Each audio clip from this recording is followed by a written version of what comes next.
Mabuhay Philippines! This is John And this is Will. from Secondhand Serenade. Live loud! How are you guys finding the Philippines so far? Well, I love it here. I've been here a few times, and it's one of my favorite places in the world to visit. And the people are honestly some of my favorite people and fans in the whole world. So more of a question is, how does he find the Philippines? Because this is his first time. It is. First time. Welcome. It's amazing. Everybody's been amazing, the whole team. Since it's your first time, how would you compare, playing in the Philippines and meeting people here to playing elsewhere, going to other countries? Just comparatively, the people here are so welcoming, and it seems like it means more to them in general. Yeah, Music there's still the feeling of going to concerts. Like you said, it means something, but it's like going to concerts in like the 80s and 70s, and like going to see the Beatles in the 60s. Like people really like care about the music. It's not just an event for them to go to and like have a good time and then forget about it. Like here, it's just it's ingrained in the culture, and that's why we love coming here so much. How many times have you been here? I've been to the Philippines probably three or four times, but I haven't been for a long time. So this is The first time in how many years? I think probably like 8 or 10 years. And then before that, I went a few times. And I have such fond memories of playing here. Actually, like my video for the song Maybe, we have a lot of live footage from our shows here in the Philippines and playing at the malls and stuff, like your super malls, because you guys have huge malls. Yeah, they're crazy. So a lot of the video footage we got for that music video was from here in the Philippines. Like here in Manila and Cebu. The demand to see you guys was so strong that we had to add another day to the show. How do you guys feel about that? It's wonderful. Yeah, I feel very very invited and accepted into like the Filipino culture, and just getting to come somewhere where they like it's not just one song here. That's the other thing. In the U.S., everybody wants to hear "Fall for You," "Maybe Your Call." And then they'll sit through the rest of the show. They'll have fun. There are some like fans that really like all the music, but here everybody likes every song, and they sing to every single song. And so that blows me away every time, and it kind of reminds me why I started doing this in the first place. Why do you think your music resonates so much with the Filipino audience? Because it's real. Yeah, I thanks, Will. Realistically, No, it's relatable. I mean, we've all like had heartbreak. We've all had like felt love.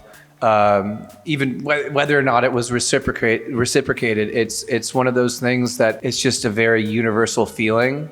And I wrote songs that meant something to me at that time, like in an immense way. Like it was everything that I was feeling in my heart and in my mind. I wrote it down and then made a song out of it. So I feel like it's just, there's no bells and whistles. It's just telling the truth, at least my truth. So I feel like if people can, look in and see, relate it to something that they're going through, I think that means a lot. And I'm grateful that they do relate to my music in that way.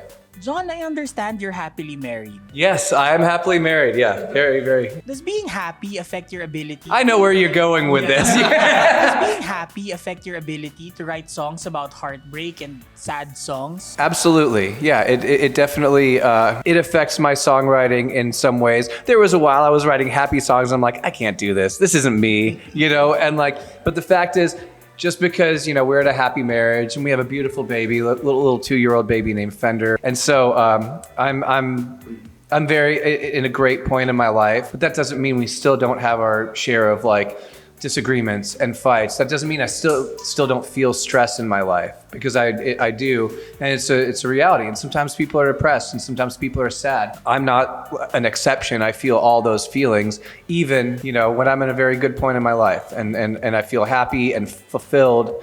But I still feel all those things. So, I can still find a place to write from within. So you draw from those specific moments? Absolutely. Yeah. The moments that do come up, I'm going to write, for instance, we were living in an apartment waiting to move into our new house, and I still had to play music and write. And so I would have people come over and write with them and make a little bit of noise, but just acoustic guitars, nothing big. And I got a letter on my door from a neighbor, because it was a small apartment. And it basically said, hello neighbor, can I swear? Can I swear? Yes. Okay. So it said, hello neighbor, please shut the fuck up late at night. And it said, you have neighbors that have real careers. Keep it down or I will call the police. And then it said, just because you sing loud does not make you good. And so I got this like very like, it's a very mean letter, you know, like really sad letter. And I just thought about it for a day, like it bothered me. And then after that, we obviously had to move because I didn't want to deal with that anymore. But I thought about it and I was like, well, whatever. I get to do this for a living. They don't know me. I don't know them. But like, I'm proud of what I do, and what I do means something to people, at least some people. And so like, instead of like being sad about it, used it to, I named a whole tour Just Because You Sing Loud tour, and made it, you know, kind of an inspiration to people that like sometimes get discouraged, because no matter how long you've been doing something and how professional you are with it, and I mean, I still get those things that hurt my feelings, and you're going to get a lot of that in your journey. And I just wanted to encourage people to not care about that part, and just keep, moving forward and stay strong in whatever your dreams may be, whether it's singing or anything else, do it loud. And then for the new record, so I have a new record coming out, and for the new record, one of the first songs on the record is called Just Because You Sing Loud, and it's kind of a whole ode to that. So I turned a negative into a positive, and I just write about what really happens. About this new record, when can people expect this to come out? We're going to start seeing songs coming out on a monthly basis this fall. So by October, you're going to see the first song, and I'm very excited about it. So you're going to release the material like A few of the songs, and then I'll drop the record. So like maybe like 3 or 4 of the songs are going to come out first to wet everyone's whistle and get people kind of excited about it, and then I'm going to drop the rest of the record altogether. Yeah, well, everybody here in the Philippines, I just want to say thank you from the bottom of my heart for accepting me into your country and your culture and allowing me to come here and play shows. You guys are the reason why I'm not sitting on my couch playing songs to myself. I love being able to get out and do this and this kind of touring, and I couldn't do it without you. You guys are everything, so thank you. I mean, this is my first time here, and everybody has been absolutely incredible and helpful and kind, and I just thank you so much.